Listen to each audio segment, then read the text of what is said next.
नमस्कार दोस्तों। आज का ये कंसेप्ट त्रिभुज के तीनों अंतःकोणों का मान, उनका योग क्या होता है और जब दो कोण हमें दिए जाएं तो तीसरा कोण कैसे ज्ञात कर सकते हैं। और चौथे प्रश्न में आपको एक बहुत ही इम्पोर्टेंट टॉपिक मिलेगा कि किसी त्रिभुज में सबसे बड़ा कोण पहचान कैसे करें, सबसे छोटे कोण की पहचान कैसे करें और भुजाओं का और कोणों का परस्पर क्या संबंध पाया जाता है, उसका अध्ययन हम करेंगे।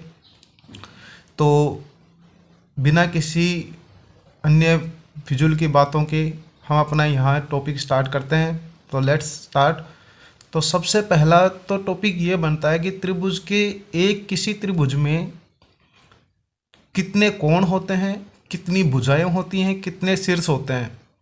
तो यहाँ हम पहले क्लियर कर लेते हैं कि त्रिभुज तीन भुजाओं से घिरी हुई बंद आकृति को कहते हैं। तो ये कंसेप्ट क्लियर हो गया कि एक त्रिभुज में तीन भुजाएं होती हैं।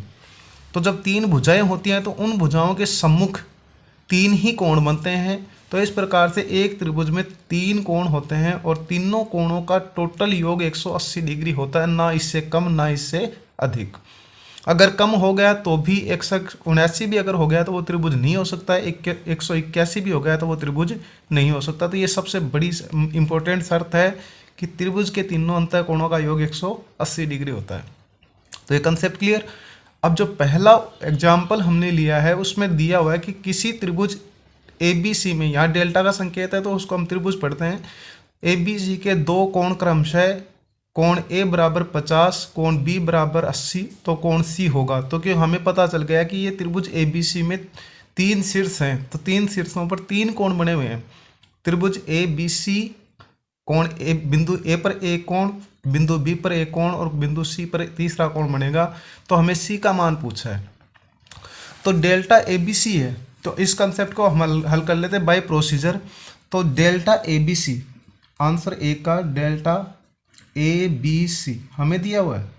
तो ABC में कोण A, कोण B और कोण C, तीन कोण हो गए। इन तीनों कोणों का योग कोण A प्लस कोण B प्लस कोण C, ये संकेत जो दिया जाता है वो कोण का दिया जाता है।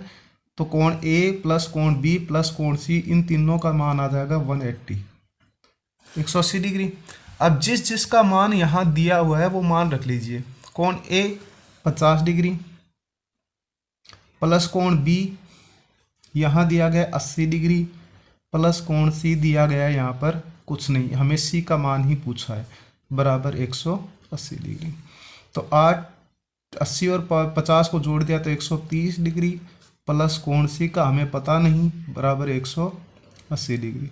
जब हम पक्षांतरण करते हैं, जब किसी संख्या को दाएं हिस्से से बाएं हिस्से में लाते हैं या बाएं हिस्से से दाएं में ले जाते हैं तो उनके चिन्हों में क्रमशः बदलाव होता है। प्लस की संख्या माइनस की में, माइनस की प्लस में और गुणा की भाग में और भाग की गुणा में कन्वर्जन हो जाती हैं।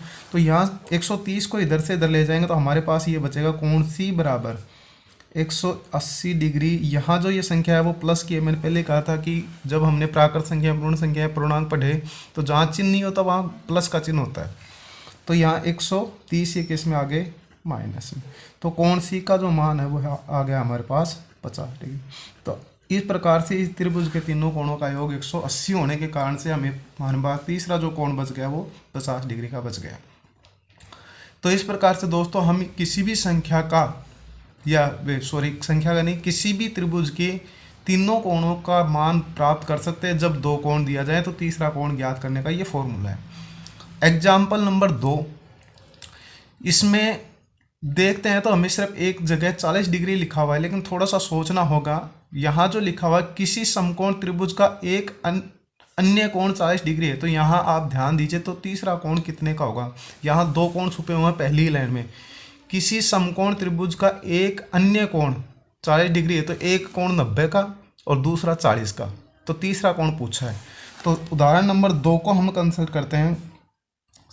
त्रिभुज में समकोण त्रिभुज है, इसका कोई नाम नहीं दिया गया, तो हम इसको ऐसे लिख सकते हैं। त्रिभुज में कोण 1 प्लस कोण 2 प्लस कोण 3 बराबर 180 डिग्री। तीन कोणों का योग 180। नाम नहीं लिखा हुआ है तो हम इसको ऐसे लिखेंगे।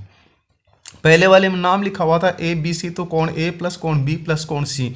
लेकिन दूसरे वाले एग्जाम्पल में किसी त्रिभुज का नाम नहीं लिखा हुआ, सिर्फ लिखे हुआ है किसी त्रिभुज समकोण त्रिभुज।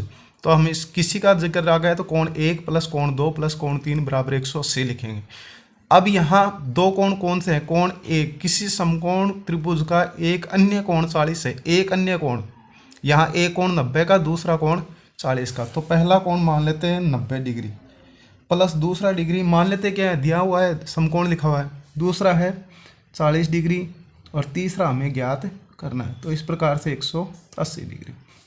फिर इनको जोड़ा 90 और 40 130 डिग्री प्लस कोण 3 बराबर 180 डिग्री। फिर 3 को 130 को पक्षांतरण कर दो तो कोण 3 आ जाएगा, कोण नंबर 3 बराबर 180 डिग्री माइनस 130 डिग्री। तो यहाँ फिर कोण नंबर 3 हमारे पास आ गया 50 डिग्री का। तो ये इसका आंसर आ गया। यहाँ देखो दो कोण कहाँ छुपे हुए थे, एक कोण तो ये छुपा हुआ समकोण, क्योंकि हम जानते हैं पूरे टॉपिक में मैंने आपको बताया था कि समकोण त्रिभुज होता है जिसमें एक कोण 90 का होता है और शेष अन्य कोण 90 से छोटे होते हैं। तो यहाँ शेष अन्य कोण 40 और तीसरा कोण 50 का। तो इस प्रकार से हमारा ये कंसेप्ट भी क्लियर हो गया, उदाहरण भी समझ में आ गया होगा। तो किसी समकोण का जिक्र आते ही हमें एक कोण अपने आप मिल जाता है, वो है 90 डिग्री का। अब जो तीसरा जो है, कई बार ऐसा होता है, ऐसे प्रश्न लिखे हुए मिलते हैं, कभी ऐसा होता है कि हमें एक डायग्राम दिया जाता है, डेल्टा का एक आकृति बनी होती है, उस आकृति में हमसे पूछा जाता है कि तीसरा कोण क्या होगा। तो दी गई आकृति नंबर 1 में कोण L का मान ज्ञात कीजिए। तो दी गई आकृति नंबर 1 ये है। इस आकृति को ध्यान से देखिए, इस आकृति का जो डायग्राम बना हुआ है, उस डायग्राम में डेल्टा का नाम जो दिया गया है वो है LMN। तो फिर देखिए तीसरे उदाहरण में डेल्टा LMN में कितने कोण होंगे वो ध्यान से देखिए, कोण L प्लस कोण M प्लस कोण N, इन तीनों का मान होगा 180 डिग्री। क्लियर, समझ में आ गया? 3 बिंदु 3 शीर्ष 3 ही कोण, तो तीनों कोणों का हमने लिख दिया कोण L प्लस कोण M प्लस कोण N बराबर 180 डिग्री। तो दोस्तों ये कंसेप्ट समझ में आ रहा होगा। अब जो कोण L है उस पर कुछ नहीं लिखा हुआ, यहाँ L ही आपसे पूछा है, यानी L के आगे यहाँ पर संचिन्ह लगा, हो सकता है कि कोण L क्या होगा। तो कोण L का मान हमारे पास नहीं है, कोण L प्लस M का मान, तो M का मान यहाँ पर हमें दिया गया है 30 डिग्री प्लस कोण N जो दिया गया है वो है 110 डिग्री बराबर 180। तो जब कोई डायग्राम दिया जाता है तो उस डायग्राम के अकॉर्डिंग लिख लेंगे। तो कोण L का हमें नहीं पता, प्लस कोण 140 इन दोनों का जोड़ बराबर 180 डिग्री। तो कोण L बराबर 180 माइनस 140। तो हमारे पास जो कोण L का जो मान आ गया, वो कोण L का मान आ गया 40 डिग्री। तो दोस्तों इस प्रकार से हम किसी भी त्रिभुज का तीसरा कोण हम ज्ञात कर सकते हैं। कोण L का मान आ गया 40 डिग्री। अब जो मैंने आपसे कहा था कि चौथा जो पॉइंट है वो बहुत महत्वपूर्ण पॉइंट है, उसको थोड़ा सा ध्यान दीजिए। जो कोई त्रिभुज, हमने त्रिभुजों के प्रकार, मैंने पहले इससे पूर्व वीडियो में कंसेप्ट में बताया था कि त्रिभुजों के मुख्य रूप से 2 भाग बनाए गए थे, भुजाओं के आधार पर 3 प्रकार के और कोणों के आधार पर 3 प्रकार के। उनमें मैंने आपसे कहा था कि कंसल्ट करेंगे कि इनमें परस्पर क्या संबंध पाया जाता है। तो आकृति दी गई आकृति नंबर 2 में कोणों को आरोही क्रम में लिखो। अब यहाँ हमारे पास 3 कोण है, ये तो क्लियर हो गया, लेकिन आरोही क्रम क्या होता है? छोटे से बड़ा, कि सबसे छोटा कोण कौन सा होगा, सबसे बड़ा कोण कौन सा होगा, बीच का कोण कौन सा होगा। तो यहाँ हमारे पास एक डायग्राम दिया गया है, आकृति नंबर 2, ये डायग्राम हमें दिया गया है। इस डायग्राम को ध्यान से देखने पर हमें पता चलता है कि इसकी 3 भुजाएं, पहली भुजा XY, तो हम इस भुजाओं को भी आरोही क्रम में लिख लेंगे। तो त्रिभुज या डेल्टा, ये चौथा उदाहरण बता रहा हूँ, डेल्टा XYZ में सबसे छोटी भुजा कौन सी है?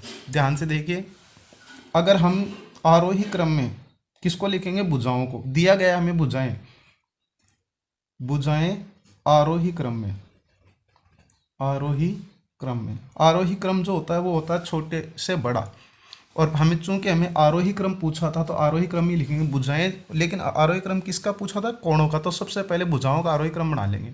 तो भुजाओं का जब आरोही क्रम बनाया तो सबसे छोटी भुजा है XZ, सबसे छोटी भुजा है एक्स जेड 4 सेमी की। उससे बड़ी भुजा है वाई जेड या जेड वाई, वाई जेड, और सबसे बड़ी भुजा है एक्स वाई। अब यहाँ ध्यान से देखिए, सबसे बड़ी भुजा एक्स वाई तो सबसे छोटी भुजा एक्स जेड। जो भुजा सबसे छोटी होगी उसके सामने का कोण भी सबसे छोटा होगा, और जो भुजा सबसे बड़ी होगी उसके सामने का कोण भी सबसे बड़ा होगा। सबसे इम्पोर्टेंट पॉइंट, जो कक्षा 10 लेवल नहीं, आप किसी भी लेवल तक चले जाएं, उनमें सबसे महत्वपूर्ण पॉइंट यही है कि कौन सा कोण बड़ा होगा, कौन सा कोण छोटा होगा। तो आरोही क्रम में जब, अब कोणों को आरोही क्रम में लिखो, इसलिए कोणों का आरोही क्रम, आरोही क्रम। अब कोणों का आरोही क्रम ध्यान दीजिए, कोण एक्स जेड के सामने कोण बन गया वाई, तो सबसे छोटा कोण है वाई। उससे दूसरे नंबर पे जो कोण आ जाएगा वो आ जाएगा कोण एक्स, कोण एक्स छोटा, और कोण जेड सबसे बड़ा। ध्यान दीजिए, तो ये आरोही क्रम हो गया, सबसे छोटा कोण, मध्य कोण, सबसे बड़ा कोण। इस क्रम को हम इस प्रकार भी लिखते हैं, कोण वाई से बड़ा, दिए हुए संकेत है से बड़ा, कोण एक्स, और उससे बड़ा कोण जेड। तो ये संख्याओं का जब हमने प्रतिरूप पढ़ा था उसमें छोटे का, बड़े का और बराबर के संकेत आते हैं, तो उनको हम इस प्रकार से लिखते हैं। तो दोस्तों आज का ये कंसेप्ट यहीं क्लियर होता है। तो दोस्तों आपसे ये कहना चाहूँगा कि मेरे कंसेप्ट में, मैथ्स टीचिंग की स्टडी में आपको हर तरह के कंसेप्ट मिलेंगे, और वो भी पूरे फॉर्मूले के साथ, और कुछ माध्यम से, ट्रिक्स के माध्यम से, क्योंकि ट्रिक्स इसलिए यूज करते हैं कि प्रतियोगिता परीक्षाओं में हमें समय नहीं मिल पाता, तो ट्रिक्स भी आएंगी। तो सबसे पहले फॉर्मूले को हम एक बार अध्ययन कर लेते हैं तो हमारे बेसिक तैयार हो जाता है। तो बेसिक तैयार होने के बाद में हमें ट्रिक्स आ जाएंगी। जब तक बेसिक तैयार नहीं होगा तब तक ट्रिक्स भी नहीं आएंगी। तो दोस्तों पहले बेसिक तैयार कर लेते हैं। त्रिभुजों के जितने कंसेप्ट होंगे वो इस अध्याय में लगातार मैं अपने वीडियो में आपसे अपडेट करते रहूँगा, अपलोड करूँगा। तो दोस्तों मेरे इस चैनल को जो गणित अध्ययन में रुचि रखते हैं, गणित में सफलता चाहते हैं, उनके लिए मेरा ये चैनल है। और मेरे टोटली कंसेप्ट मैथ से रिलेटेड होंगे, कक्षा 5 से लेकर अबोक की सभी कक्षाओं के लिए उपयोगी होंगे। तो मेरे इस चैनल को आप लाइक करें, सब्सक्राइब करें और शेयर करें, और कमेंट करके मुझे ये बताएं कि मेरा जो कंसेप्ट है वो लगभग लोगों के समझ में आ रहा है या नहीं आ रहा है। अगर कोई दिक्कत हो या परेशानी हो तो मुझे बता दें, ताकि मैं अगले वाले वीडियो में उस कमी को पूरा कर सकूं। और अगर आपका कोई गणित से संबंधित कोई रिलेटेड टॉपिक हो तो वो भी मुझे कमेंट करके बताएं, ताकि वो अगले वाले किसी भी वीडियो में वो उस कंटेंट को मैं क्लियर करके आपको वीडियो के माध्यम से अपलोड कर दूंगा, ताकि प्रतियोगिताओं की दृष्टि से भी हो जाए, और कक्षा में जो विद्यार्थी परीक्षाओं की तैयारी कर रहे हैं उनके लिए भी एक कंटेंट है या कॉन्सेप्ट है वो क्लियर हो जाए। तब तक के लिए नेक्स्ट वीडियो को अपलोड करने तक धन्यवाद दोस्तों। जय हिंद।